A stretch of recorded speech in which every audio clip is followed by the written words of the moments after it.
my Facebook. It's probably already there. We are live. Hello, everyone. If we are already live, then I say hello. Yes, we are. Hello. Ooh, it's working. So if you want, Kristina, you can also find it on my timeline and share it if you like. And I will do my little introduction. Hello, everyone. Welcome to our Tuesday conversations about outrageous love and what it means to be an outrageous lover. And first of all, I promised you to have a conversation every week with Claire and Chahat, the goddesses and queens of and organizers of the Outrageous Love Festival. But actually this week, I have the pleasure again to talk to Kristina Amelong, who is also an amazing outrageous lover and also co-creating and working on all of the beautiful, we could say, outrageous love projects.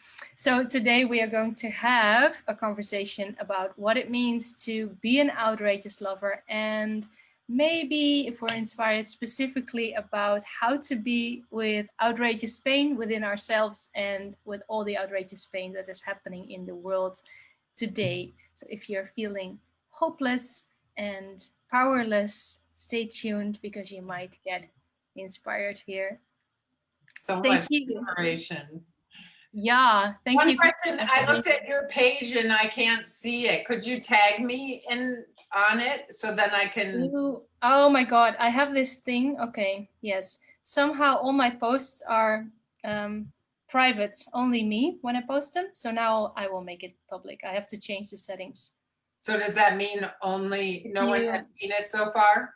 Yeah, if you, yeah, but they can see the replay. It's live now, so they can see us now. And if you refresh it, you can also see it. Okay, wonderful. I am going to go to your page and, there we are. There we are. So someone might actually show up. It always helps to do it publicly and not privately. That's right. And I just shared it to my page. Can I share it to the One Mountain Many Paths page? Maybe not. Do you think? Okay. Yeah. Maybe. Absolutely. We have a lot to talk about. Okay, let's do it. Let's do it. Let's do it. And then also I will share it on our Outrageous Acts of Love page then. That's fantastic. While we're at it, and then that will give people some time to come on and not miss this awesome conversation. That's right. I'm already loving the spontaneity. Spontaneity, is that how you think? Of this spontaneity going here. Letting it flow the way it flows. I love it. Yes, we are on. We are good to go. Yeah. Okay, so outrageous love. What does it mean to be an outrageous lover, Kristina? Oh my God. Oh my God. What does it mean? Oh. Huge question. It seems like it's something that is arising in the body really every moment. And I love your invitation about going deep into how outrageous pain and outrageous love kind of go together and the integration of the whole world into that.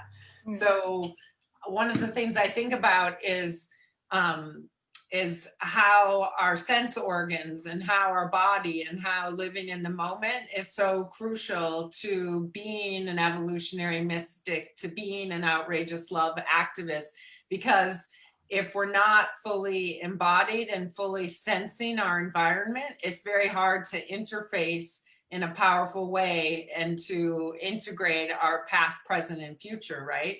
So it's so important as things arise that we process them and we get through them so that we can be fully alert in every single moment and not sort of preoccupied with all the suffering that's going on, but not ignoring it either, because when we ignore it, we separate ourselves from that whole field. And an example that I have that was so telling was I lost my puppy on Saturday night, and I went to my car and I I just had this moment where I said to my friend, we should check to make sure all the dogs are in the car. We had left the dog place, and then and it was a wild place, so there was no fencing.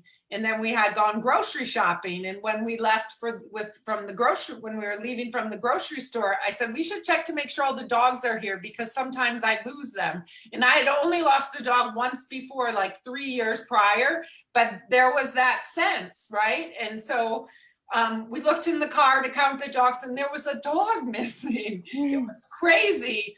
But then what happened, and what I could notice that happened, is instead of like blaming or who's responsible for this, or panicking in a terrible way where everyone's fighting, there was just a full-on alertness and sensing into everything, like where we were in the past, where we were now, what we were going to do about it. I got the police officer involved, and I got my daughter involved, and we stayed there, and we got the grocery store involved and their camera. But like, if I would have been preoccupied with whose fault is this, who's to blame, for instance, then I wouldn't have been on full sensory alert. And also, I could feel trauma coming up in my body because I lost my dog, right? But instead of like doing the trauma, it was all about solutioning and sensing into the whole of it. And to me, that's what we have to have in order to be an outrageous lover too, right? That full body, full on living into the moment. Wow. I love it. Beautiful example. And I love how you're bringing like this theoretical introduction into an example of actually living it in the moment. And I think that is what these conversations are all about. Like, we are receiving, so let's also honor these transmissions and the first principles and first values of Dr. Marc Gafni, which you mentioned, the first principle of past, present, and future, and the sensory unique self being able to sense the future. But what we are doing in these conversations, what my intention is to really bring it into the living experience of it and into the embodiment of it with day-to-day examples. So I really love that example and how you were able to choose, and maybe we can dive deeper into that, but how you were able to choose consciously, I think, instead of going into the trauma, which you could also feel and you could maybe allow in your body, but then also letting that energy turn into excitement about okay, next steps, police, this, what needs to happen. So to let that energy move through you instead of contracting into the trauma, letting it, as Marc also says, breaking your heart open instead of breaking down. We let ourselves be broken open by the moment of crisis. Exactly. That's beautiful. Right. And every cell is participating in the solutioning and in the perceiving and in the integrating of all the resources in the environment to have that future outcome, that beautiful future that we're always talking about. So I think that but also, like, at the level of living that way, if we're not continually sort of processing through our pain, facing our pain, feeling our pain, then we're not as capable of meeting the moment in a really powerful way and being outrageous lovers, right?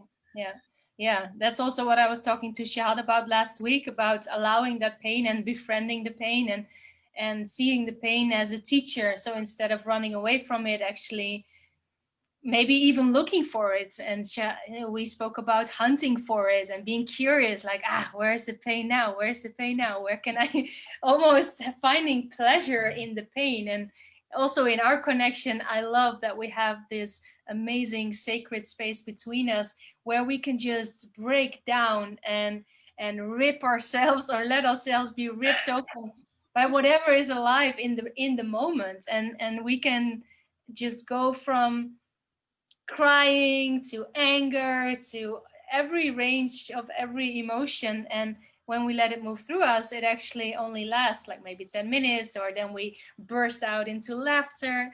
So that's really liberating to actually allow that to happen, and to even search for the pain or be curious about where the pain is. And every time I allow it to happen, it just clears the way for even more joy and outrageous love to pour through us, right? Yes, isn't that astounding to be on that landscape of feeling through the body in the moment to moment way, and to allow oneself to fully rage for 1 minute or 10 minutes, or fully just grieve for however long it takes, and then to let what arises just come through as it does, instead of, oh, I have that feeling, push it away. Or, you know, or there's not enough safety, or no one loves me, or no one can hold me in this. But to really learn and take responsibility that you can be held, whether it's by a tree or the sky or a friend or a therapist or a pillow or a community, that there's just a million ways that the intimate universe is waiting to hold us personally and intimately, to assist us to evolve, to grow up, wake up, show up, and clean up. Yeah.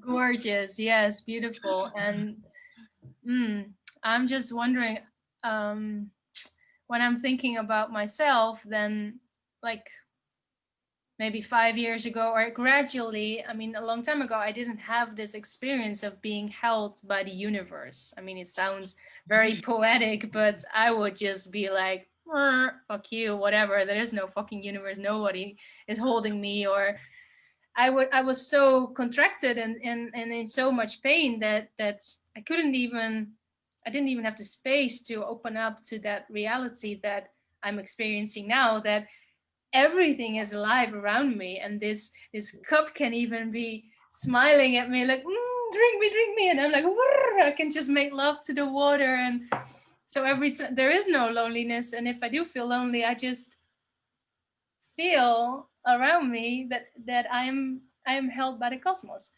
But how do we get there? Can you share like maybe your journey, or how did you open up to realize that the universe is holding you all the time? Whoa! Huge question. No, don't tell your That's whole such a life huge story. question. I asked you when we started how long we were going to be on this Oh, call. right. Is it the 20 minutes or the 3 hours? I also told you that once we get started, we would probably talk for 3 hours, and maybe we should one day. But okay, and that is a huge question, but actually maybe we can end with that and make it very simple and very practical. Maybe we can come up with one simple practice that we want to share here with the world, how someone can connect to outrageous love when there is outrageous pain. What do you do when you are in that pain and you can't feel it?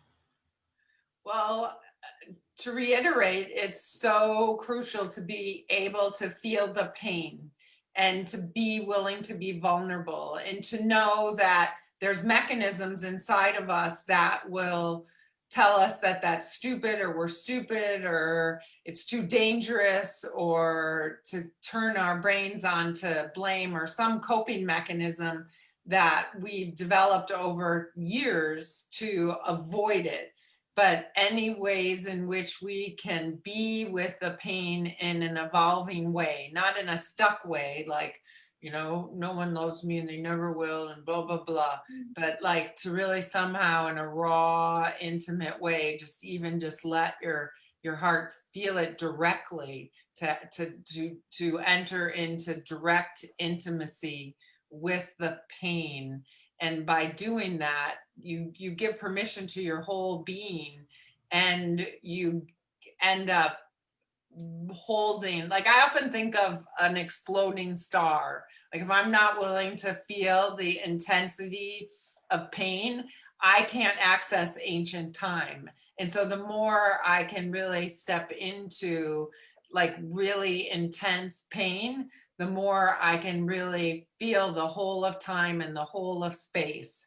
And so any way in which you can really welcome, invite, call forward the pain, you're going to get more intimate with this wild and explosive cosmos.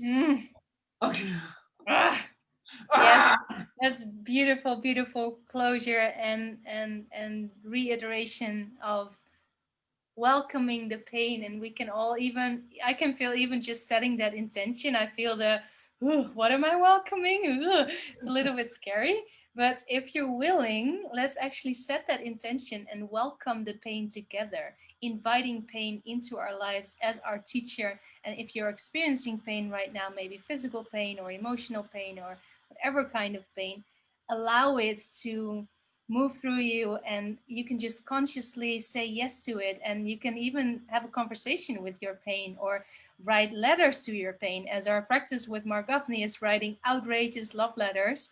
So you can even write an outrageous love letter to the pain that you're experiencing right now, and invite it to come closer and to become friends with it, and invite it to tell you the message that it wants to tell you. And you can even write an outrageous love letter back from your pain, back to yourself, so you can really build a relationship with your pain and allow it to be your teacher. And I hope that this sharing inspired you to build that relationship with your pain.